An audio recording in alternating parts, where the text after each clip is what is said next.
အားလုံးပဲမင်္ဂလာပါကျွန်တော်တို့မြန်မာစံတော်ချိန်စနေနေ့ည7:00နာရီကျော်အချိန်မြန်ကစားခဲ့ကြတဲ့ Chelsea နဲ့ Liverpool နဲ့ပွဲစဉ်ကတော့ကျွန်တော်ပြီးဆုံးသွားပြီပါနော်ဒီပွဲစဉ်မှာတော့Liverpool နဲ့ Chelsea ရဲ့ဒီနောက်ဆုံးမိနစ်အချိန်ပုံမှာထပ်တွင်းနိုင်တွင်းသွားတဲ့အနိုင်ဂိုးနဲ့2 ဂိုးဆိုတော့ရလနဲ့ထပ်မှန်ပြီးတော့ရှုံးပွဲကြုံနေတော့တယ်ပေါ့နော်ဆိုတော့ဒီပွဲစဉ်ရဲ့ရှုံးပွဲကြောင့် Liverpool အသင်းအနေနဲ့နောက်ဆုံးကစားခဲ့တဲ့ Champions League ပွဲစဉ်ပါဝင်3ပွဲစရိုက်ရှုံးပွဲစရိုက်တွေ့တယ်ပေါ့နော် Premier League မှာလည်းဒီ Crystal Palace နဲ့ပွဲမှာလည်းနောက်ဆုံးမိနစ်နောက်ဆုံးစက္ကန့်မှာတွင်းဂိုးနဲ့ခံရတဲ့ဂိုးဆိုရတဲ့ထက်ရှုံးတယ်အဲ့တော့ကတာဆိုရီကိုလည်းရှုံးတယ်အခု Chelsea ကိုလည်းသူနောက်ဆုံးမိနစ်နောက်ဆုံးစက္ကန့်နဲ့ထက်ရှုံးတယ် Liverpool အသင်းအနေနဲ့ဒီနောက်ဆုံး3ပွဲစရိုက်ကိုတောက်လျှောက်ကိုရှုံးပွဲတောက်လျှောက်တွေ့နေတယ်လို့လည်းပြောလို့ရတယ်ဆိုတော့ပွဲလေးကြောင့်ပြောလိုက်ရအောင်ဆိုတော့ဒီ line မှာဆိုတော့တစ်ဖက် Chelsea အသင်းရဲ့ဒီကိုတော့နေတော့ Robert Sanchez ပွဲထွက်လာတယ်ခံစစ်4ယောက်တန်းမှာတော့ဒီ Reece James ရဲ့ဒီ Chelsea Academy ဖြစ်တဲ့အချမ်းဖောင်ရဲ့ Barrier Shield ရဲ့ Marco Cucurella ရဲ့ပွဲထွက်တယ်ကွင်းလယ်မှာတော့ဒီ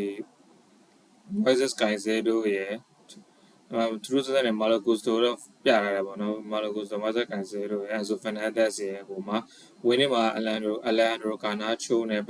Pedro Neto အထောင်တက်စစ်မှုကိုကြော်ဘယ်လိုဦးဆောင်နေဆိုတော့တစ်ဖက် Liverpool တဲ့ဒီကိုရမနေမှာဒီ Elizabeth က injury ပြဿနာကြောင့် Georgie Mamadashvili ရဲ့ပွဲပထမဆုံးပွဲတော်ဝင်ရှိရတယ်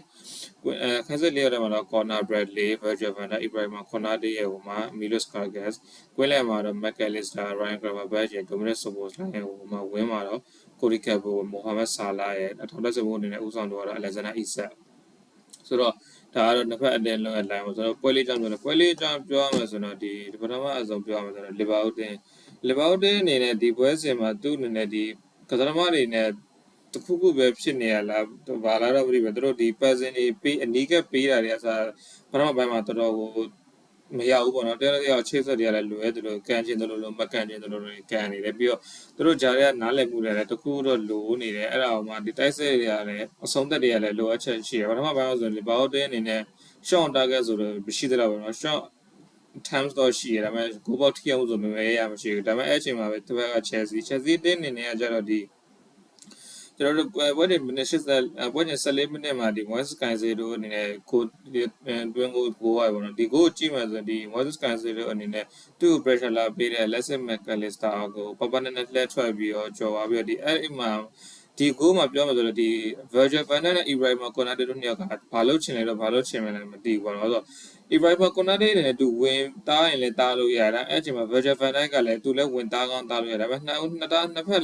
နှစ်ယောက်လုံးကဘယ်လိုကြီးရချက်ဘယ်လိုစဉ်းစားပြီးဒီ Moises Caicedo ကိုဒီလို space ကန်ခွင့်ပေးလိုက်လို့ကျွန်တော်လည်းစဉ်းစားလို့မရအောင်အဲ့ဒါနဲ့ဒီလောက်space ရပါတဲ့ဟာ Moises Caicedo နဲ့သူ့ရှေ့ကိုပေါက်ကနေလှမ်းကန်လိုက်တယ်ပေါ့အဲ့မှာ Moises Caicedo သူကိုနဲ့သူ Chelsea က1-0ဆိုရလည်းနဲ့ဘယ်လိုဦးဆောင်သွားတယ်ဆိုတော့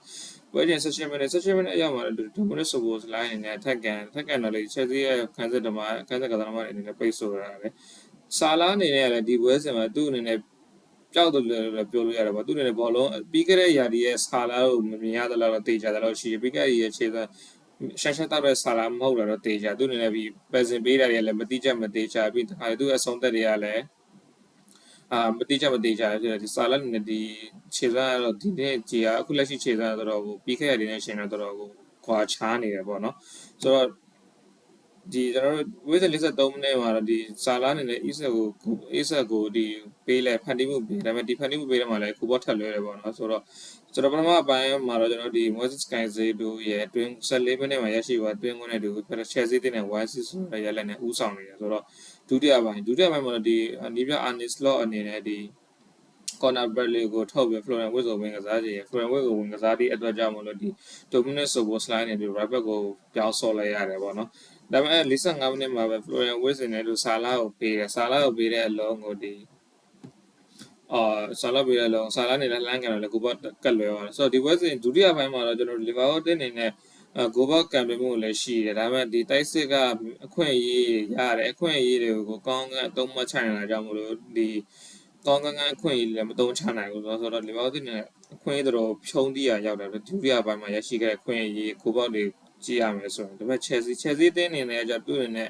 ရတဲ့အခွင့်အရေးသူကောင်းသုံးချသွားတယ်ဒီဒုတိယပိုင်းမှာသူ့အနေနဲ့ဒီကောင်တာတန်ပြကောင်တာ ကောင်လာထက်ကိနဲ့ပဲဥတီပါဥတီကစားရတယ်ဘာလို့ဆိုတော့သူ့အနေနဲ့တကူကုန်းရှိဆိုရလည်းဥဆောင်သားဆိုတော့သူ့အနေနဲ့အမှားလက်ထမပြည့်ချင်လို့သူ့အနေနဲ့ဒုတိယပိုင်းမှာသူ့အနေနဲ့ကောင်လာထက်ကိဦးစားပေးကစားရတယ်ပေါ့ဆိုတော့ဒီလိုနဲ့ကျွန်တော်တို့ဒီပွဲချင်း53မိနစ်အရမှာ Ryan Gravenberch ကန်တဲ့အလုံးကိုတစ်ဖက်က Robert Sanchez အနေနဲ့ကောင်းကပုတ်ထုတ်ပါတယ်ဆိုတော့54မိနစ်ပွဲချင်း54မိနစ်အရောက်မှာတော့ Chelsea အသင်းအနေနဲ့ဒီBardia Shield နဲ့ injury ပြဿနာရသွားတဲ့အတွက်ကြောင့်သူ့နဲ့ Romeo Lavia ဝင်ကစားစီတယ်ဒီမှာဆိုရင်ဒီလိုဝင်ကစားတဲ့အတွက်ကြောင့်ဒီ Reece James အနေနဲ့ center back ကိုပြောင်းကစားလိုက်ရပြီးတော့ Malo Gusto က right back ကိုဆင်းလိုက်တယ် defensive midfielder မှာ Romeo Lavia ဝင်လိုက်တယ်ဆိုတော့တစ်ဖက် Liverpool ကလည်းအဲ့ချိန် Milos Carcas နဲ့ Ibrahima Konate ကိုထောက်ပြီးတော့ Andrew Robertson နဲ့ Curtis Jones ထည့်စီတယ်အဲ့လိုထည့်ခြင်းရပဲ center back pairing မှာတော့ Virgil van Dijk ကမှ Ryan Gravenberch နဲ့တွေ့ပြီးလိုက်တော့ဒီပြ Arne Slot အနေနဲ့သူ့အနေနဲ့ဘယ်လိုစဉ်းစားရလဲဆိုတော့လည်းမသိသူ့နဲ့ဒီ Quinlan မှာကွင်းလျက်ကစားမ2ယောက်ဖြစ်တဲ့ Dominic Szoboszlai နဲ့ Ryan Gravenberch ကိုဒီရာဒီမှာသူ့အနေနဲ့ right back တွေရော center back တွေပါအကုန်လုံးဆင်းဆော့ခိုင်းနေဆိုတော့ Arne Slot အနေနဲ့သူ့အနေနဲ့ဘယ်လိုတွေစဉ်းစားနေလဲဆိုတော့ကျွန်တော်လည်းစဉ်းစားလို့တော့မရဘူးပေါ့နော်အဲ့လိုနဲ့ဒီဝင်လာတဲ့ကြောင့်မလို့ Milos Carcas ရဲ့ level မှာ Andrew Robertson ဖြစ်သွားမယ် Van Dijk နဲ့ pairing ကတော့ Ryan Gravenberch ဖြစ်သွားပြီးတော့ကွင်းလယ်မှာတော့ Curtis Jones ရဲ့ McAllister ရဲ့ Florian Wirtz ဖြစ်သွားမယ်ပေါ့နော်အဲ့လိုနဲ့ကျွန်တော်တို့ဒီပွဲတင်63မိနစ်အရောက်မှာလည်း Liverpool တင်နေလိုအပ်နေတဲ့ခြေပါကိုတကူဒီ Cody Gakpo တွေနဲ့တွင်းရရှိတော့ဒီကိုမှဆိုတော့ကျွန်တော်ဒီတစ်ဖက်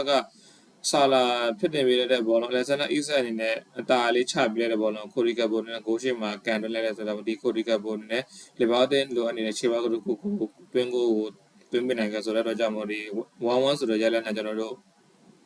့အဲ့ချိန်ပွဲတကူဆိုလည်းထွက်ပေါ်သွားတယ်ပေါ့နော်အဲ့လိုနဲ့ကျွန်တော်တို့ပွဲတစ်ဆက်ခွန်မိနစ်မှာရတော့ဒီ Chelsea တင်းရဲ့နောက်ထပ်ခန်းချက်ကစားတော့ဒီအချာဖောင်းတယ်နော်ဒီလိုမှာအချမ်းဖောင်းဆိုတဲ့ကစားသမားလူငယ်ကစားသမားနဲ့တန်ရပါတယ်တော့ကြောင့်တို့နေရာမှာဒီ Hato ဆိုတဲ့ IS ကခေါ်ထားတဲ့ကစားသမားဝင်ကစားစေတယ်ဒီလိုနဲ့ပွဲတင်84မိနစ်အရောက်မှာလည်းကျွန်တော်တို့ Alexander Isak ကိုထုတ်ပြီးတော့ဒီ Hugo Ekitike ကိုဝင်ကစားတယ်တစ်ဖက် Chelsea တင်းကလည်း Joao Pedro ရဲ့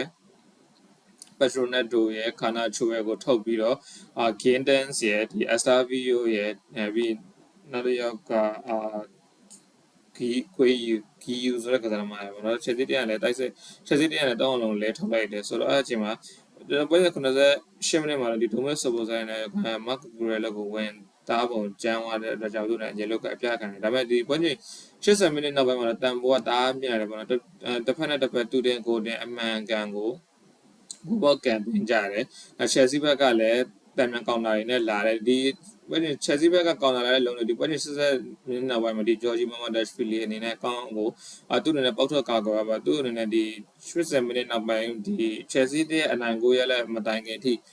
Georgie Mamardashvili အနေနဲ့ Chelsea ဘက်ကကန်နေတဲ့3ခွင့်ရေးအပိုင်3ချိန်လို့ကို Mamardashvili နဲ့အကောင်းဆုံးပေါက်ထွက်ကာကွယ်ပါတယ်အကောင်းဆုံးပေါက်ထွက်ကာကွယ်ထားတယ်ပေါ့နော်ဆိုတော့ကျွန်တော်ဒီမှာဘေးကောထုတ်စရာကပွဲချိန်86မိနစ်ပွဲချိန်86မိနစ်မှာဒီပြ Arne Slot အနေနဲ့သူ့အနေနဲ့ဒီပွဲစဉ်ကိုသူ့အနေနဲ့အနိုင်ကိုသူ့အနေနဲ့တေးပွဲနေလဲပြီးတော့ဆိုတော့တေးတမတ်ကိုဦးတီကစားစင်တယ်သူ့အနေနဲ့ဒ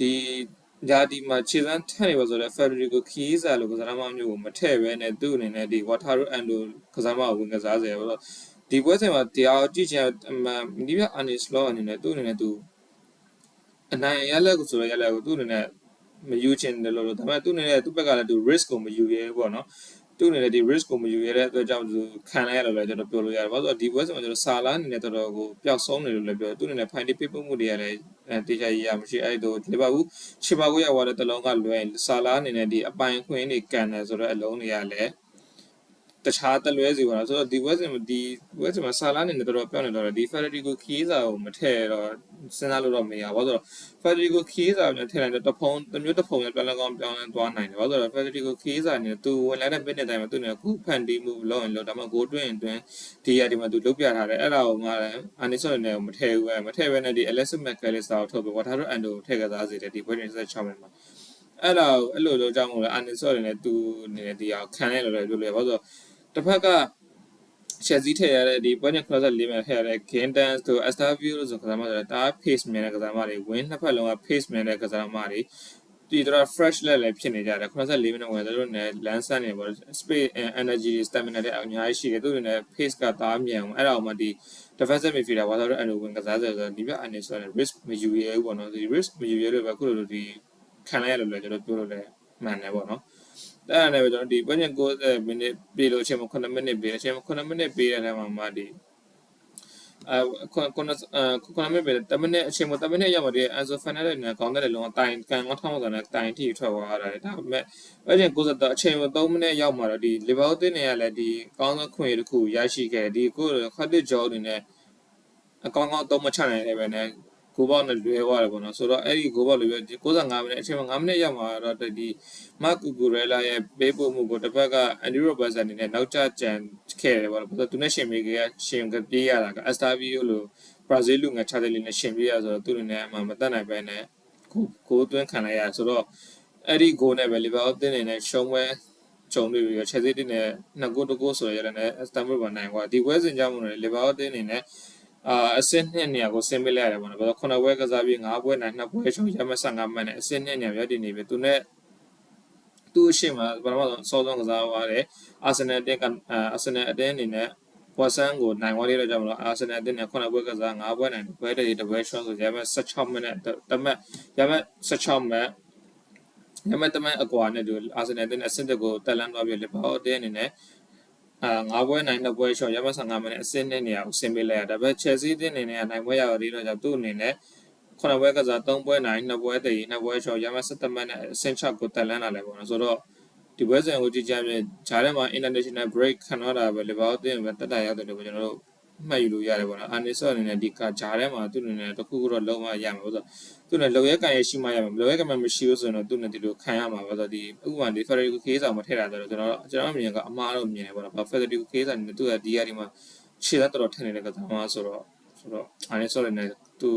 risk မယူတာလည်းပဲဒီရှုံးလဲရက်လက်ကိုခံလိုက်ရတော့ပဲတက်မဲ့လို့ရတယ်ပေါ့ဆိုတော့ကျွန်တော်ရဲ့ဒီပွဲပြည့်စုံနေမှုတွေတဘောကြတဲ့ဆိုတော့ like လုပ်ပြီးတော့အားပေးတော့လို့ရပါတယ်ဆိုတော့ကျွန်တော်တို့နောက် video မှာ easy တွေ့လဲကြရအောင်